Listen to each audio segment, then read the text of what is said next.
On behalf of the Mayor of Los Angeles and the Office of Gang Reduction and Youth Development, I'd like to welcome you to our community reception for our city-funded gang prevention service provider, Children's Hospital, and their collaborative partners. For those of you who don't know me, my name is David Kahns, and I'm the program manager for the Cypress Park Northeast Gang Reduction Zone. So why are we here tonight? What's the purpose? Well, the objective of these meetings is to understand the role that the Gang Reduction Office plays, my role as a program manager, as well as getting a chance to meet the gang prevention service providers in the area, their collaborators. Our goals: to reduce gang violence, to address the root causes for why youth join gangs, and promoting positive youth development, focusing our efforts in the communities that need the most help. The first question I always got when we first got this initiative is, what is the hospital doing involved in gang prevention? And I'm glad to have Susan Rabinowitz here, who's the Associate Director of the Division of Adolescent Medicine. And I'm actually going to have her come up and talk a little bit about the division's work so you get an idea of who we are and why we've been selected to participate in this initiative. So the Division of Adolescent Medicine is a special division at Children's Hospital Los Angeles, and we are exclusively dedicated to serving young people ages 12 through 25. And we focus on those issues that cause the greatest risk of illness, injury, and mortality for young people in our communities. And so we are a team of physicians, social workers, outreach workers, health educators, researchers, who all work together with a common purpose of trying to improve outcomes for young people and their families in our communities. And we start with the expectation and the belief that what puts young people at risk is primarily the conditions in which young people are growing up.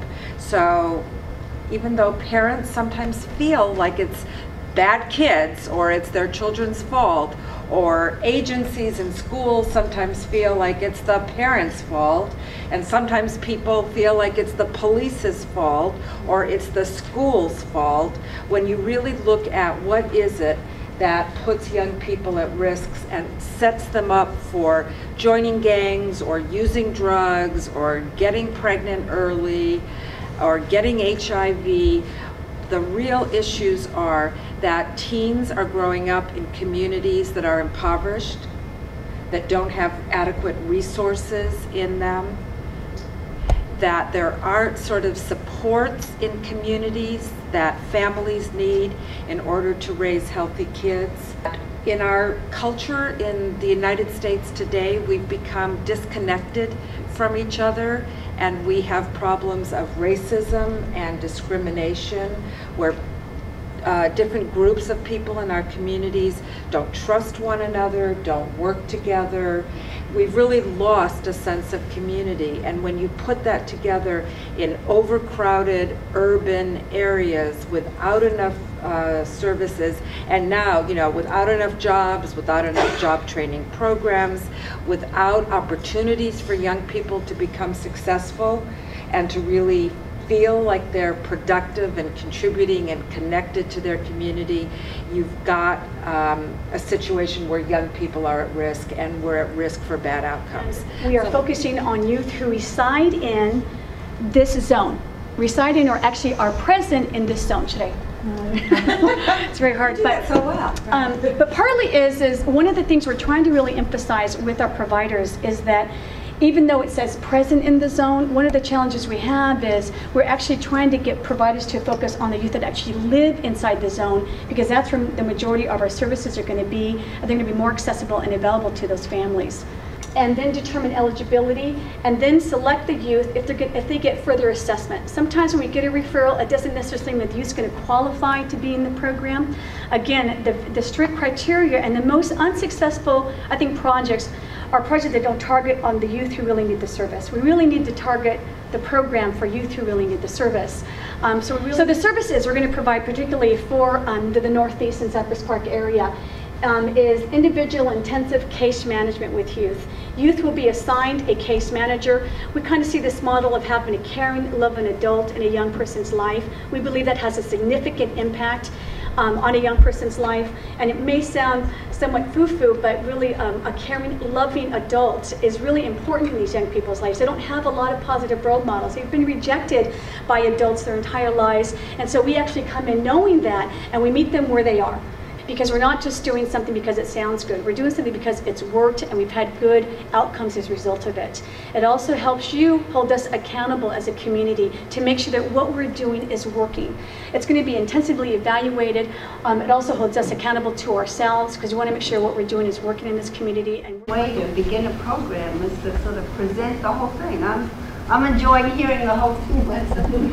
So we're going to be doing the parenting program, and we've been working with L.A. Bridges at Children's Hospital now for many years, seems like many years. And I think the thing that I would say about our parenting program is that we really want to provide a parenting support program that's non-judgmental, where parents aren't told, come in, you know, how come your kids are in this situation? What have, you know, where have you been? You know, why have you not been in control? You know, you better go out and sort of do some more, you know, better get stricter with these kids. And we find that really what parents long for and struggle with is how to have a nurturing relationship, how to communicate, how to get through all the crises without having to scream and yell and be judgmental and disconnected and blaming. And that's the use of this word nonviolence. A lot of times people have real trouble with that word, and I must get told like 2 or 3 times a week, don't you think you better change the name of this center, you know, this nonviolent stuff? That doesn't, people don't understand that. And I say no. Because we need to hold on to a vision of hope, a vision that challenges people that we really can support our children and nurture our children using loving and connected communication. We can actually go through the most difficult crises that children and parents will bring, and we can do it with, I actually noticed that your beginning PowerPoint said unconditional support for parents, and I think that's a challenge. I think it's really a challenge to offer an unconditional place where parents can walk in, they can come in with the, you know, the really tragic stories and feel that they will be held, that they will be understood, that they will be supported, and that they will be nurtured